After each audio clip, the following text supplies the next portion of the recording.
Hey everyone, Blake here, and for those of you who are used to me doing machine learning videos, this is going to be quite a bit of a departure.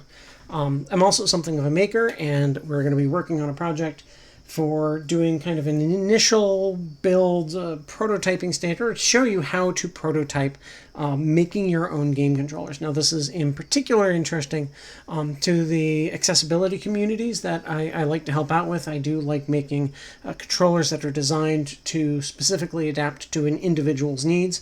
And really, one of the things I want people to take away from this is, sometimes you watch a video and you get a sense of, oh, wow, I could do that. And then you get into it and it turns out to be way harder.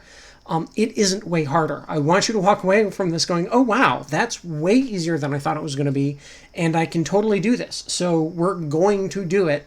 I'm going to show you some of the kind of my go-tos for making this happen. So the first thing I want to do as a go-to is talk about controllers a little bit. I pulled up a web page. This is a kit, right? An arcade button kit, and I have one of the buttons here. We're going to use it. This is a leftover from the kit, though. And what you'll see is it has joysticks, it has controllers, it has buttons. A lot of these are good, handy, useful parts. The big downside is that they have these two USB controllers, and these just show up to whatever computer you plug them in as a USB joystick. And on one hand, that's really great. If you're making a joystick device, these kits are very convenient at $30 for two. They're not horribly expensive. They're a good way to get started into this. But I'm looking for ways to get even more kind of fundamental. I don't want it to just show up as a game controller. I want it to be a joystick, game controller, or also a keyboard or a mouse. And to do that, especially for the keyboard input, is what I'm most interested in right now, is we're going to be using one of these little guys or gals. It is the Adafruit Trinket M0. It is a $9 part. It is itty bitty. I'll show you one in a little bit. I always keep a spare on hand. And we're going to work with it. But it's a very simple piece of equipment. And to get working with it, here's the pinout. This says what each pin does. What's interesting about this is without having to get into any crazy circuitry or crazy coding, you can hook up 5 buttons to this thing, just straight up linking the buttons, and it pretty much goes. In addition to being able to do buttons, 3 of the pins, so pin 1, pin 3, and pin 4, are able to do capacitive touch. So you can make touch-sensitive displays or interfaces, and that's really key for a lot of people that have some usability. So when we're talking about this kind of equipment, I do want you thinking about the kind of input device that you use. So in this case, I have 3 things that I commonly use as an input device. So the aforementioned arcade buttons, these are really good for people that have gross motor skills, but not so much fine motor skills, or that they're using their lower limbs because of the biomechanics of it. The lower limbs tend to exert a lot more force. Good quality arcade buttons are basically designed to take a beating. People slamming on them in the arcades, that kind of thing. So having a few of these on hand when you have people actuating things with their feet or their knees, really handy. This is a keyboard switch. This is a Cherry MX Red, I think. So this is, they're really good quality switches. This one is very soft. It doesn't have a clicky feel to it. Some of them are extremely sensitive. Actually, the switches on my personal keyboard, I find are a little too sensitive. Sometimes just depressing them a little bit will get them to trigger. And so for people that have a limited range of motion or aren't able to exert a lot of force, sometimes keyboard keys can be really good. What's interesting about this keyboard, or any keyboard key, is it has this little plus. That's where you put a key cap on top of it so that you can label it however you want. So this is kind of the raw key without a key cap. And you can make keycaps, with 3D printing. You can order them online. You can also just make something that fits on top of that. You can get fairly creative with keycaps. And then the last input I'm going to use, since we're talking about touch sensitivity, is a piece of wire. So the whole idea is this should operate as soon as anybody just touches the wire. Now, again, you can hook that wire up to a screw or a piece of metal or some copper tape and make some really nice looking things actually using copper tape, that kind of thing. I've seen people hook them up to bananas. And then you touch the banana and it registers a key touch, right? So there's a huge amount of options and flexibility when it comes to these things. And here it is. Here's the M0, right? It's, I mean, looking at my thumb, it's, smaller than my, the last joint of my thumb here. It is a very dinky thing. The biggest single component on it is the USB charging port. Now, this is an extremely convenient piece of equipment because it shows up to the computer as a keyboard, right? So it just thinks it's a human input device like any other. And the other thing that's really convenient about it is that this the storage on this, when you're copying files to and from it and you want to update something, it shows up as a mass USB storage device. And so it'll just open up in Windows Explorer or whatever, and you can go in, edit the text file, and then when you save the text file, that's when it updates the code. So updating and working with the code on these, not only do they provide you with great examples, but updating, modifying the code is very simple. So for a $10 little board to do all of this is a wonderful value, and I highly recommend using this, especially when you're doing your first forays into this. Now, again, we could get into soldering and all kinds of stuff. I want to focus on the rapid prototyping, designing something, trying it out, see if it works, seeing if it doesn't, and then go back and do something more robust, right? And so you can also work on soldering skills, you can work on design, 3D printing, woodworking skills, right? Attaching this to a hunk of wood and, putting the buttons on a hunk of wood is a, great durable enclosure, that kind of thing. There's a lot of ways that you can take this. But right now I just want to be focused on, oh yeah, we can do something and it does a real something. So we're going to get started right now, and we're going to build a controller, and we're going to have these three inputs to it. And so for an enclosure, I am going to use a spare box that I had sitting around from a piece of work equipment that my job bought that since I'm working from home. And so we're going to be using this as our basic box. And so in this case, I don't care too much about precisely where everything goes. So I just want to make sure that it's well visible to the camera. So that will do the job. And just have a nice sharp knife. Right, and I'm going to cut a really rough hole. Now sometimes these buttons will have like little screw attachments on the bottom, or they'll have lights in them. I do have an example of one of those over here. This bad boy has, so you can see it has threads on it. It has two sets of leads. One set is for a light inside so it glows, and then the other set is to make the button operate. And so you just screw this in place so it has a nice tight fitting. This button is just a press fit, right? So it just has these little clips. So it's not a, quality on this button isn't that great, but again, it's perfect for, prototyping and just kind of trying stuff out. You might even be able to buy these if you have a micro center near you. I think they have some supplies for this kind of thing. In fact, I was able to buy the M0 at a micro center once when I needed to, so. We're just going to keep hacking at the box. There we go, until the button goes in. Now we have a button. I will consider that installed. Again, for a rough enclosure, right, we know this isn't going to hold up to any abuse. And we're going to do the same thing for the keyboard key.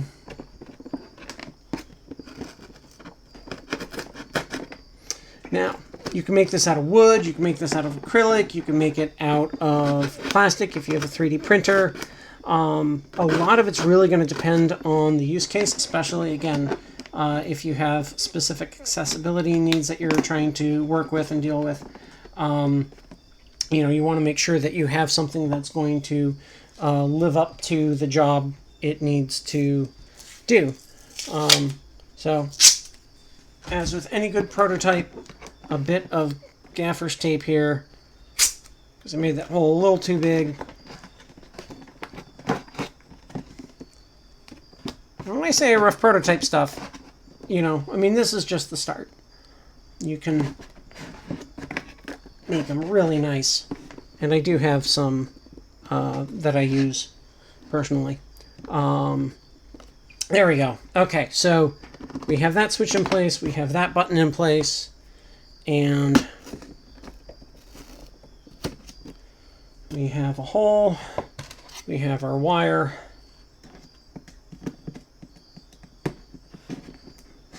In we go.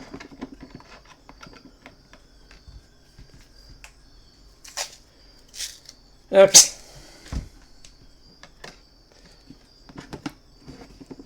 And now we have our touch-sensitive wire. Button, switch, touch-sensitive wire. Let's open this box up. And sure enough, we have a bunch of wires. Now, one of the nice things about those arcade cabinet kits is they come a lot of times with like these quick use wiring things, right? So these sides go on the button, and this goes on that pre-done controller board that they provided. In my case, I just took one of those and I snipped off the end that goes onto the controller board, and so I just have a couple of wires that I know are really convenient that just go onto the button like so. Now, again, this is just a button that closes a circuit, right? So which one is red and which one is black doesn't actually matter in this case. There's no power going through it. It just, or no significant power. It just closes a circuit, and then the device detects when the circuit is closed. So what I'll do, one of these needs to go to ground, and so you'll have to look at your Trinket M0 closely and figure out which pin is ground and which is where buttons, 1, 2, and 3 go. 0, 1, 2, 3, and 4, actually. In this case, I am going to hook the black up to ground, and I am going to kind of twist that in place. That's great. And then I'm going to hook this up to pin 2, because I know that built-in demo software, and we're going to use it pretty much exactly as it came. We know that I know that works on pin 2. So I'm going to do that, and I'm going to try very hard not to have any of these little flyaways, oh no, touch the 3-volt pin next to it. I don't think the button would actually care, but so I have that hooked up. I got one wire on ground, the other on 3-volt. The other thing I'm going to do is this blue wire. I'm going to hook that up to pin. Actually, I don't remember in the demo software which pin that hooks up to. I'm going to guess it's on 3. I don't know. We'll see. And if it's wrong, we'll move it or we'll change the code. It's fine. Because it's not hard to do either of those, right? And so we're just going to get it in there and attached. And then lastly, we have the keyboard switch. The leads on the keyboard switch are pretty small, so that's one where, some soldering is probably a good idea. Uh-oh, I dropped it.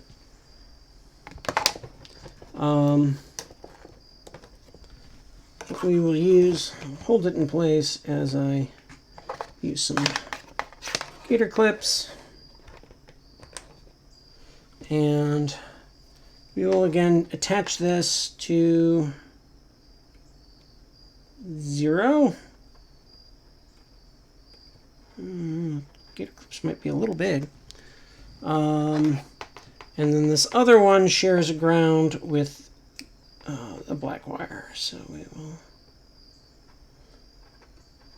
will get that on ground, and hopefully that doesn't touch the battery and cause a short and confusion.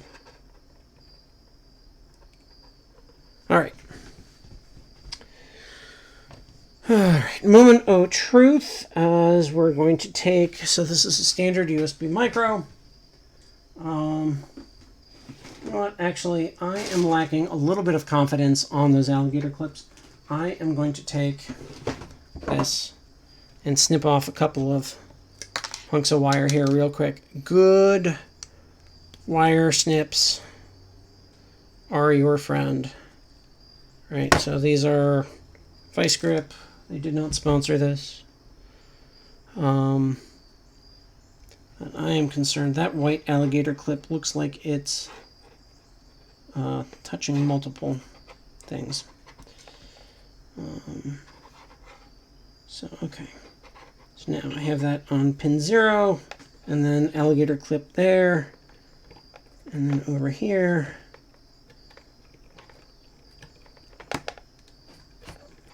I'm going to make anybody who is an electrical engineer cringe. All right, but these are both going to ground, so I am going to just put that back in ground. My fingers cooperate.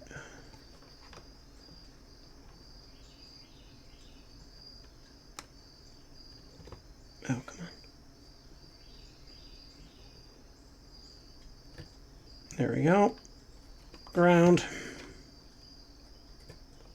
Don't touch any of the others. And then alligator clip right over there like that. Oh no. That's what I get for being too, my hubris of modifying what I thought I was going to do on camera.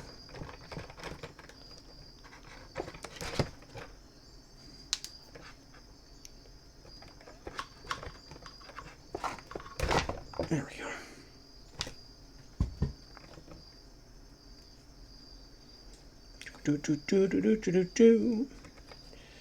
And there is a reason I'm not showing you my soldering skills on camera, folks. My soldering skills are somewhere between bad and fire hazard. Actually, after doing a couple of these controllers, they're just bad now. I think I'm well out of fire hazard territory. But I know anybody who solders for a living would look at my handiwork and know that I'm a neophyte.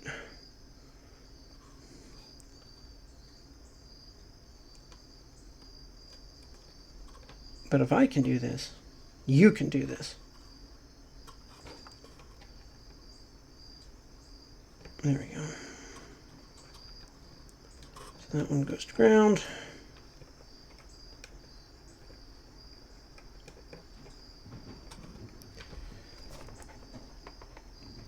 And that will clip on there like that. Okay. So, to recap, for those who have skipped ahead, this switch is on pin 2. The touch sensitive is on pin 3. And the keyboard switch is on pin 0. The touch sensitive doesn't have a ground. And then the other two are grounded in this frightful, unholy arrangement that I have made. Again, somebody who actually knows what they're doing with a soldering iron and whatnot, you know, and I joke about it. When I actually go back to, you know, say, okay, this proof of concept worked, and you start going in and you clean it up, you do take a lot more time, a lot more patience, really make sure all the connections are very good, that your solders provide good structural strength, that kind of thing. But again, it's a great project to start learning on about how to do that. All right.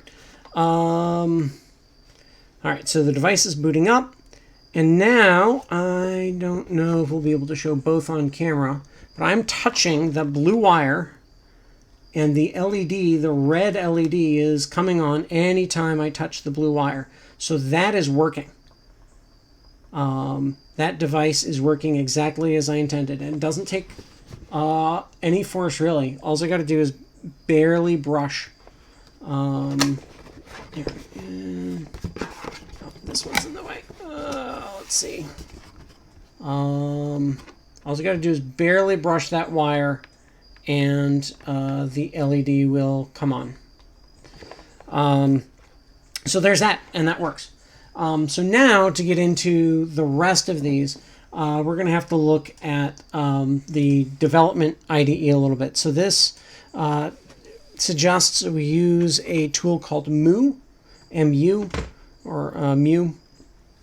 And so we'll do... All right. So we should now be on my screen capture. Nope. Yes. Okay. Thank you, OBS. All right. And so as soon as this started up, it knew this was the last project I was in, so it knew that it's in the Trinket IO demo. When you click on Serial here, that opens up kind of this dialogue between the computer and the device. So this is the information the device is giving out. So D0, that is currently set up as an analog input. And so this is, I think, the voltage going across D0 right now. So that when I depress the keyboard switch, that should go to 0.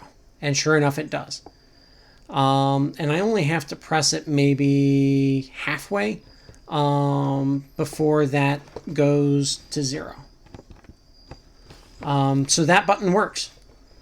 And then lastly, we have the keyboard switch, and that is considered a digital input, and that is the red switch, and that's on D2, so button D2. And sure enough, as soon as I press that, we get a debug message here that says button D2 is pressed, which is great. That means that all of this wiring, the super janky wiring that I just threw together real quick, works. So now we're going to want it to actually do something. And the demo code in here even has that too.